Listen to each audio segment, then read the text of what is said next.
Alright, Montre and Heron was older. They did their thing before I even like got involved like that. They was more advanced than me. Mm-hmm. I can't tell you everything they was involved in because there were certain things they didn't let us in. They didn't let us. They kept that on OG status, and we respected that. As far as I know, and as far as history goes, Trayvon was from Ludus Park. Exactly. Okay. Montre was from the mob.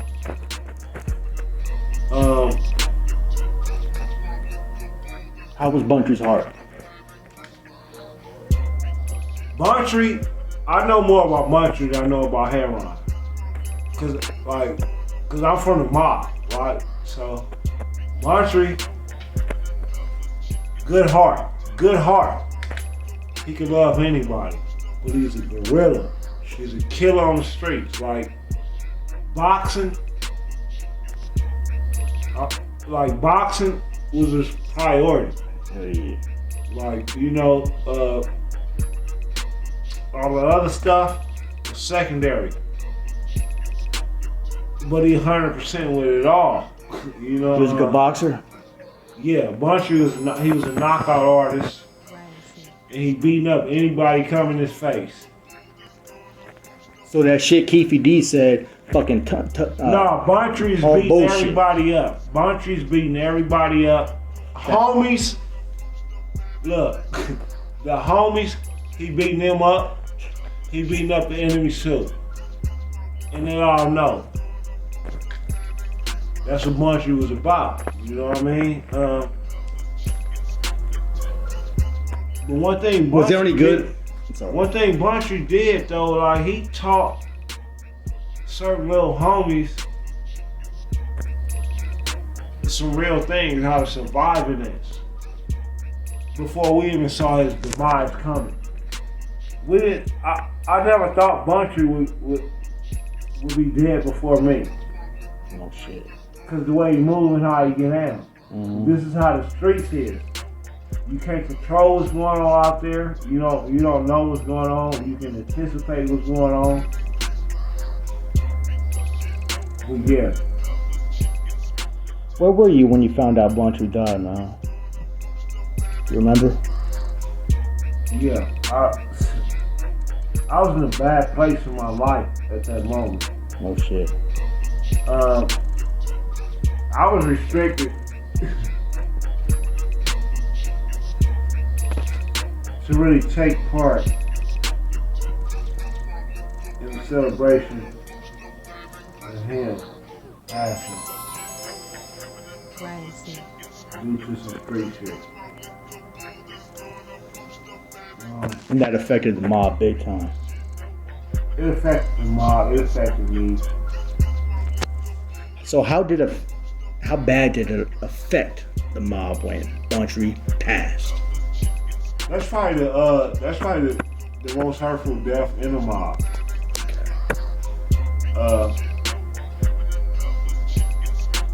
How'd that make you feel? I was hurt. I was like, what made it hurt more is it was eternal. It happened with people we know, the people that grew up with each other. That made it hurt more than anything. Watching them together, and then watching these group of dudes roll together, and then hearing they killing each other. It's like, and we all a part of this. Okay. Everything's separated, man.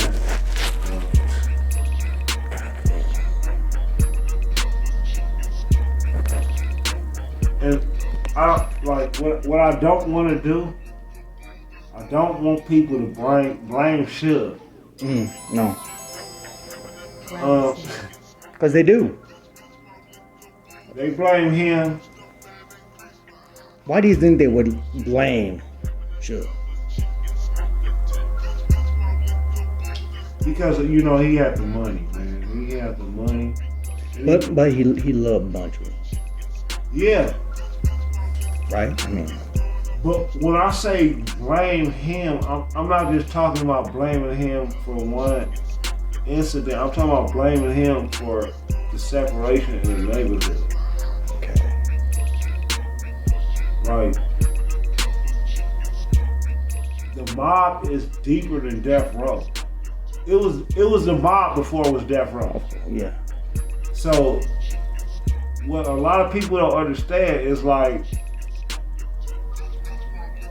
there's a lot of unsung heroes right there in the east side, right there in the mob. That don't get no praise. They don't want they're not getting praise, they're not looking for it, and then at the same time, it's really not too many people business. It's how they feel. You know, I agree with him. You know, everybody ain't fit for everything.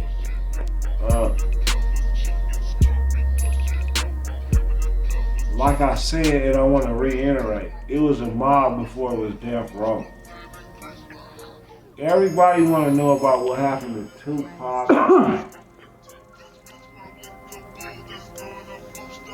And all these, you know what I'm saying, these celebrity issues.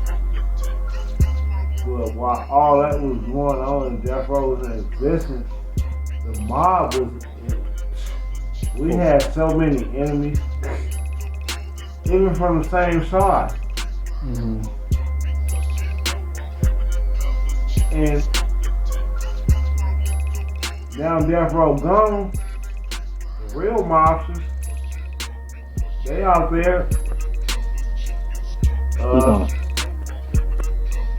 They living a good life because they not attaching negativity that the media is gonna put on to them, you know, because they know that they found a way to turn a negative to a positive. You know, okay, yeah. If me being negative, which y'all perceive as negative, get your attention, and then I do something positive with it, then the whole plan works out.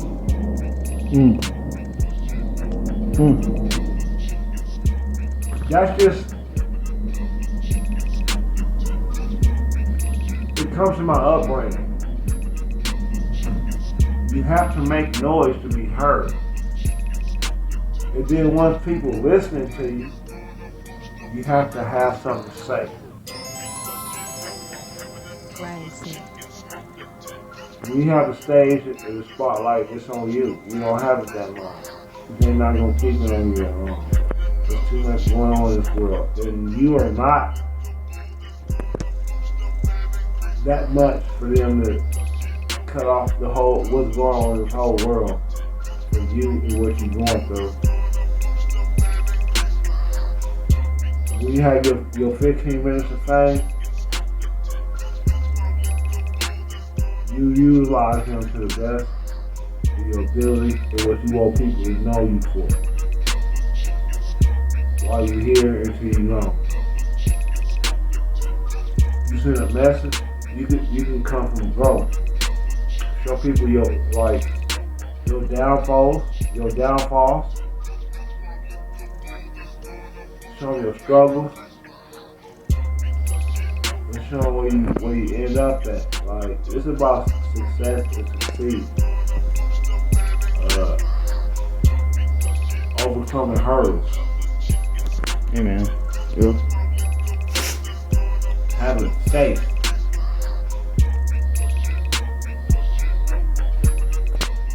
Faith can make you do something that you faith can make you do something or make something happen in your life that you never seen happen before. And sometimes it's so unexplainable and so hard to digest, you can't even put it in words. It's kind of like something we call miracles. Amen. Is there anything you want to say to your younger mob homies? As far as anybody following my structure and my upbringing, as far as that the neighborhood, Or even the mobs in New Jersey?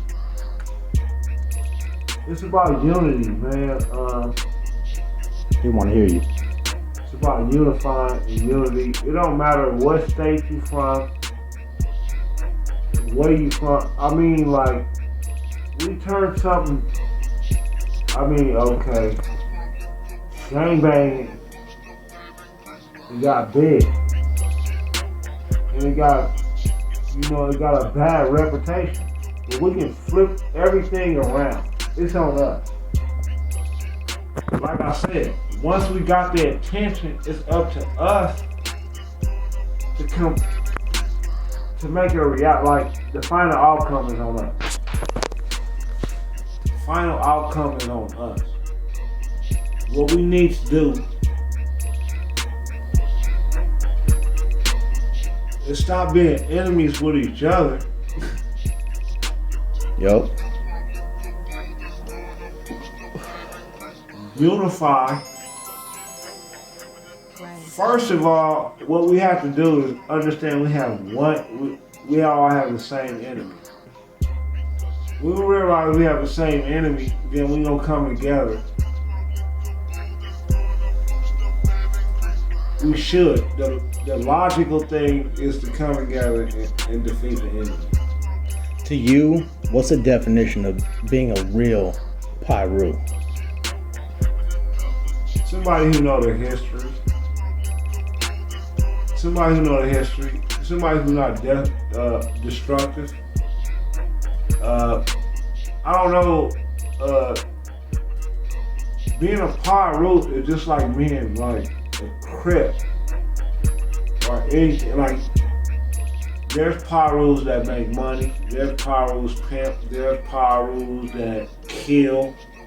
There's PIRUs that do it all. There's PIRUs that do. But it's like, I can't give you the real definition of a PIRU because I didn't start PIRU. And I couldn't tell you the criteria of what I would have put it under in terms of my rules. But from what I was taught,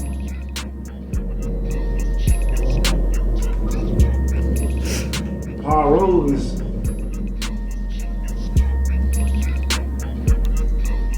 this is my experience from Compton. We wore a lot of burgundy. Hell yeah.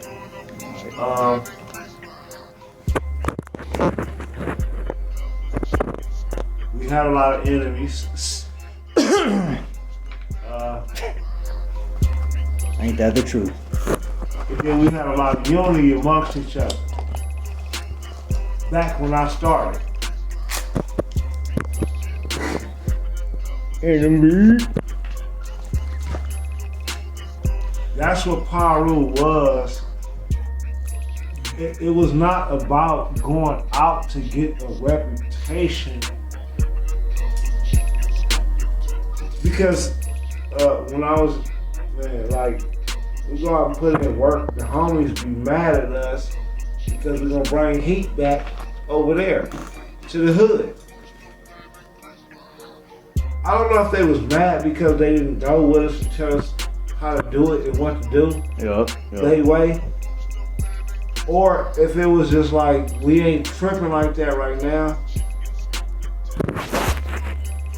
But they accepted it and they said, fuck it. You know what I mean? Y'all did it.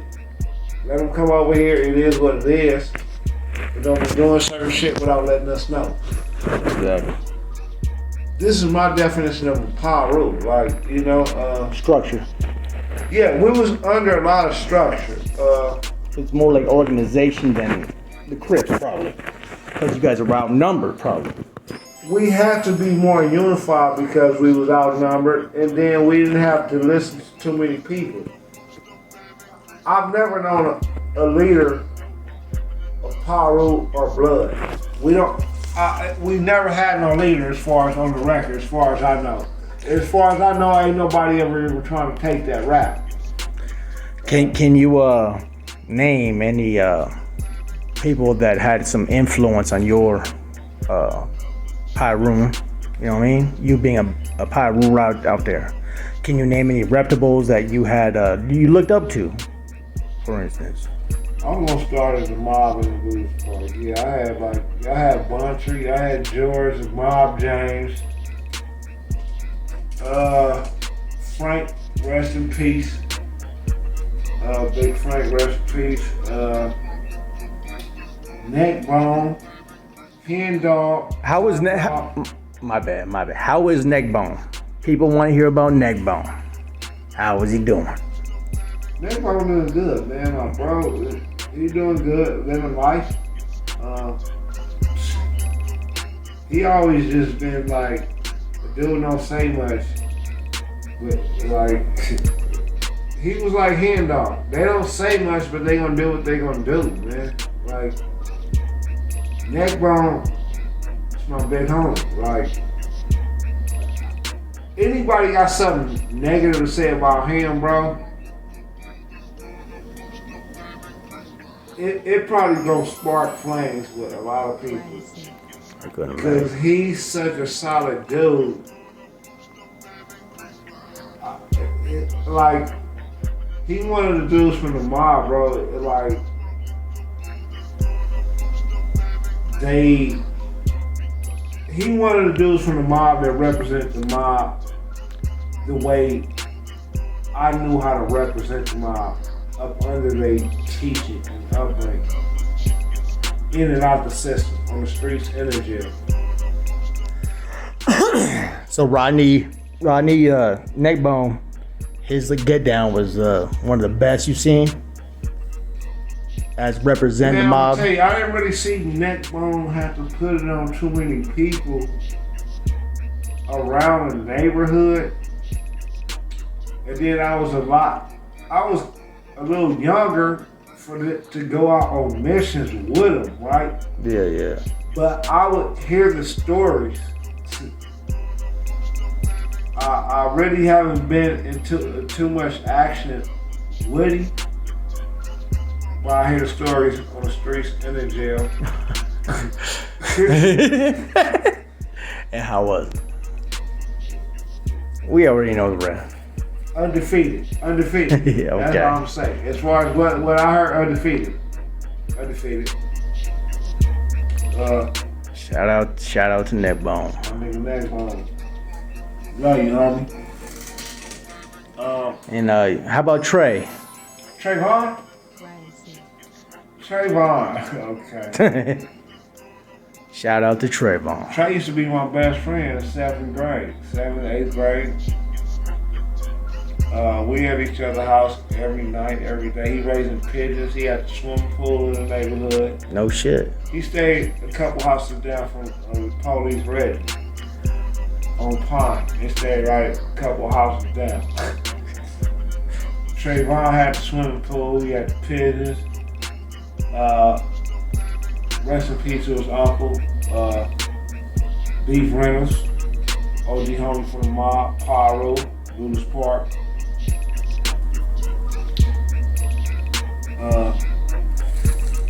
Yeah, we had places where we met up. We was all cool, but me and Trayvon, like, yeah, we were all like racing bikes. I believe my nigga had a Diamondback, and I was on like some GT like type shit. Hey, did Trayvon rap? You got into rap? Trayvon used to break dance. I'm gonna tell you. Okay. No shit. Yeah, okay. We didn't know that. It's 7-0 boxer. Okay, and Trayvon, all of us, look, we pop locked and break dance, right? So, Trayvon used to pop lock and break dance. yeah. Get out of here. My nigga had one of the hardest windmills. That's tight. That's what's up. And, That's what's up. so we all each other out. He had a pool table. We had a pool table. We was kind of like, we was living the middle class life. Yeah. You know what I mean, bro? Like, Because Mob neighborhood is a beautiful neighborhood. man, it was houses, Beautiful. schools, drive-in. We had the famous drive-in. Do you live by Big CJ? Yeah. CJ lived, if I just walk from my house to CJ house, if I took a fast walk, it'd probably be 30 seconds. Less than a minute. Yeah. CJ, he one of my OGs. He raised me, but he stayed in and out the pen. And his brothers? His brother Walk. I fuck with Walk more because Walk was out. And then Tootie, his little brother, I fuck with him because he didn't ever go to jail that much.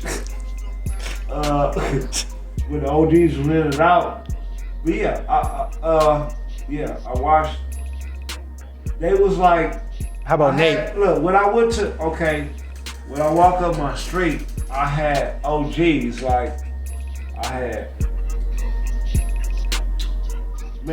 OGs, bro, I'll tell you, like, I had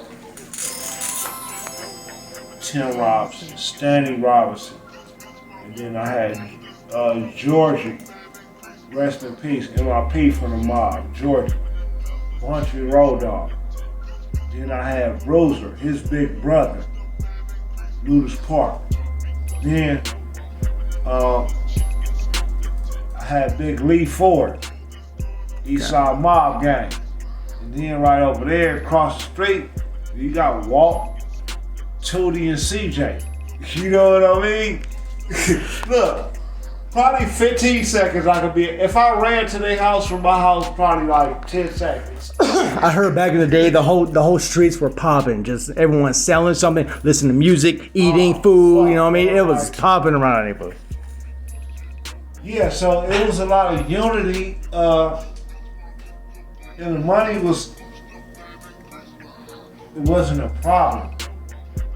So yeah, go tell him pull a barbecue pit out. You know what I mean? He go $20. We sell one rock or something. Like he go $20. Everybody doing that. We done got a whole fucking barbecue going on. We got people cooking everywhere on the same block. We selling, we doing this stuff. We got food coming. Do you know Stanley Pitts? Hell yeah. I know, man. Yeah, I know Stanley Pitts, my OG. Ludus Park. How about Teddy Bear? Teddy Bear, yep. I know Teddy Bear. The OGs. Teddy Bear. I got some homies from the mob, like a lot of people. I got my homie named, I'm finna give some shout outs to my homies. Hell yeah. That a lot of these dudes don't talk about. Like, I want to give a shout out to my homeboy Dale Hart, rest in peace. Lightbulb, Top Dog, Fat Mike, 40 ounce, Zabo, Slick, Real Slick, Nico. Little youngster, you know what I mean? Lil H, OG, you know what I mean? Both of the Tubbs, Kenny and Omar. Kenny Tubbs, yep, okay. Rest in peace. I'm going down the mob. My homegirl Bert, rest in peace.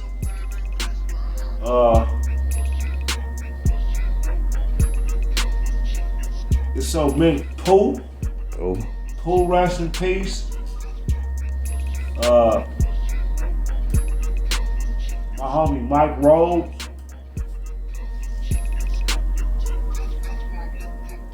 To all the homies, rest in peace, man. Like, from the mob, bro. Like, you know where I'm coming from the people I've named. You know my era.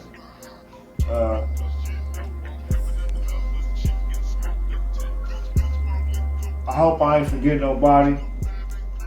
Did you used to fuck with people on the west side and all that? Yeah, I used to fuck with, because back in the day, it's like the mob didn't have that many enemies, man. Like, we was cool to go fuck with everybody. Yeah, I lived over there in Campanella, west side, I lived PIRU. in Denver Lanes for a minute. No shit. Yeah. Figaro? Is that Denver Lanes? Yeah, I was Okay. on Imperial, Vermont. Okay, 115. yeah, Denver Lanes, man. Yeah. You get I was down. over there All with right. Raylo was over there. Raylo and Dice was over there from 702. No they shit. was over there doing some Luna's Park shit with them. You know what I mean? Like, then they had some shit going on with South Los. You know? Like, they doing the Compton shit in LA too. So, man, we got together. You know what I mean? Like, I was like, yeah, they already over here though. Raylo was already over there. You know, he was over there. He was 7-0 straight Chico, red flag though. Mm-hmm. You know what I mean? Like, red Yep. flag. You know what I mean? Like, Cause you know the mob and 7-0s back in the day, they was clicked up. You know what I mean? So that's what I'm trying to bring to the table here. The mob at 7-0s, man, they go back. we get over there, he say, God damn, y'all over here too? Like, yeah, we live over here, homie. Mm-hmm. We start writing on walls and shit. Mm-hmm. The homies going to the beach, all the way out there, LA coming back. They see our name on the wall. Rado, Clark, Boomer, Jay Money. They see this shit over here with different names. Did your brother, did he always draw and was he always an artist? Low rider. He was a low rider Mm-hmm. in the game. Oh yeah, okay. Money and get money. Okay. Was he a natural artist though? Like a hendog, I mean? Nah, he. Or he just did. I'm gonna tell you something about him. Whatever it is that he did,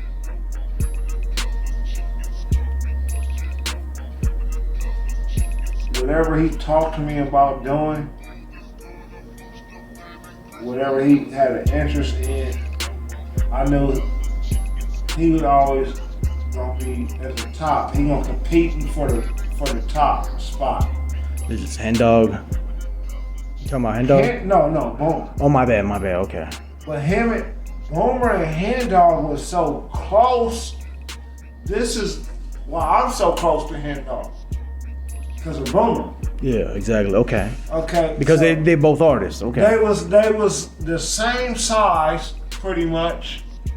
They had the same kind of heart. Like, I'm talking about, like, not heart, loving heart at the same time, but in the streets, like. Yeah, mad down as hell. Yeah. You know what I mean? And they didn't talk that much about nothing. Yeah, they was You know quiet. what I mean? They was quiet. So it should be. You know what I mean? But they was serious. You know what I mean? They was serious about some shit.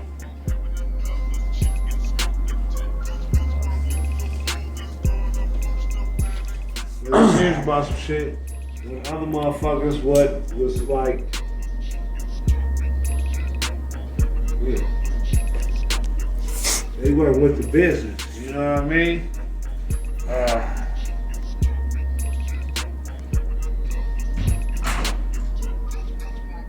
There was two dudes, Boomer and Hendog. Then was two dudes. They alright, we gotta do some work, right? We gotta do some work. We just gonna evaluate you. They gonna ask you to be drinking. You know what I mean? You been smoking weed. Like, you okay to do this? You know, cause they want to be in their right mind when they do, and they want people more in their right mind to be doing what they're doing right now. Mm-hmm. You know what I mean? And it's like, that's why what they was talking about, like, you know, drugs. Like, I can't, the dudes that I was more closer to, we wouldn't allow each other to do drugs. You know what I'm saying? That's how it should be. You know, but then, like, if you did it, then we don't fuck with you no more. You rather sacrifice all this love for that drug, then go ahead. You know, it ain't like we don't love you no more, but we not fucking with you, bro. You know, because you got to learn. I mean, you have a weakness right now that we not trying to cure. You dealing with something that we don't have the answers to. You know, and dealing with us more probably right now will get you more reckless. There's more drugs and all that around us, bro. You know, if you're really trying to fix yourself, go get away from this, bro. Like, you know, kind of pick that up at an early age, man. You know, That's a good thing.